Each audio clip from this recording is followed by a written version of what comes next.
দুই নম্বর হাদিস, আল্লাহ রাসূল একদিন নামাজে দাঁড়ালেন, নামাজের ভেতর ইমামতি করছিলেন, হঠাৎ করে হাত বাড়িয়ে কি যেন ধরতে চাইলেন। সাহাবীরা অবাক, পেছনে যারা আছে তারা তো টের পান নাই, সামনের দিকে যারা আছে তারা অবাক। নামাজের মধ্যে আল্লাহ রাসূল এভাবে কি ধরতে চাচ্ছেন? নামাজ শেষে নবীজি নিজে ব্যাখ্যা দিলেন, আমি যখন নামাজে দাঁড়ালাম আমার চোখের সামনে জান্নাত তুলে ধরা হয়েছে। আমি হাত বাড়িয়েছিলাম জান্নাতের এক ঠোকরা ফল ছিঁড়ে রাখবো তোমাদের জন্য। তোমরা দেখলা দুনিয়াতে বসে জান্নাতের ফল দেখতে কেমন, খেতে কেমন, স্বাদ নিতে কেমন, আলাদা মজা। কিন্তু পরবর্তীতে মনে হলো এটা দুনিয়া, থাক জান্নাতেরটা জান্নাতে গিয়ে খাবা, জান্নাতে গিয়ে দেখবা, তাই আমি ছিঁড়ে রাখলাম না।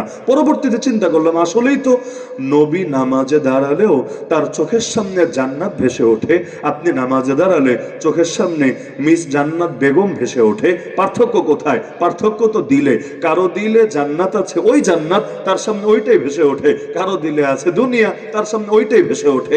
দিলের মধ্যে যা থাকবে নামাজে দাঁড়ালেও তাই আসবে। তো আল্লাহ তাআলা সেই রুহানি খাবার দেন এই রোজার মাধ্যমে। তো যার কারণে এই যে রোজা রমজানের দিনে লম্বা একটা ইবাদত হয়। রোজা যত লম্বা ইবাদত, সাধারণত এত লম্বা ইবাদত আমরা করতে পারি না। নামাজ কতক্ষণ পড়তে পারবেন? আধা ঘন্টা, 1 ঘন্টা, 1.5 ঘন্টা, 2 ঘন্টা, এর চাইতে বেশি তো পারি না। এর মধ্যে তারাবি একটু লম্বা হয়ে গেলে মাথা গরম হয়ে যায়, টেম্পারেচার হট হয়ে যায়। হুজুর কি শুরু করলেন? পাশের মসজিদে 10:30টায় শেষ হয়, আপনার 11:45 বেজে যায়। আরে হাফেজ সাহেবরা যে ঝামেলায় থাকে রমজানে, আমরাও লম্বা টাইম তারাবি পড়িয়েছি তো অভিজ্ঞতা আছে আর কি।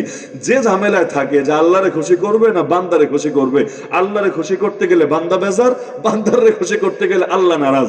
দুই কুল একসাথে রক্ষা করা মুশকিল ব্যাপার। তো দেখা যাচ্ছে নামাজ কতক্ষণ পড়া যায়, জিকির কতক্ষণ করা যায়, তেলাওয়াত কতক্ষণ করা যায়, অন্য আমল কতক্ষণ করা যায়। কিন্তু রোজা ওই যে সাহারি খেয়েছেন, সুবে সাদিক থেকে শুরু হয়েছে ইফতার পর্যন্ত, সূর্যাস্ত পর্যন্ত পুরা দিন জুড়ে আপনার আমল কিন্তু রানিং আছে, ইবাদত কিন্তু রানিং আছে।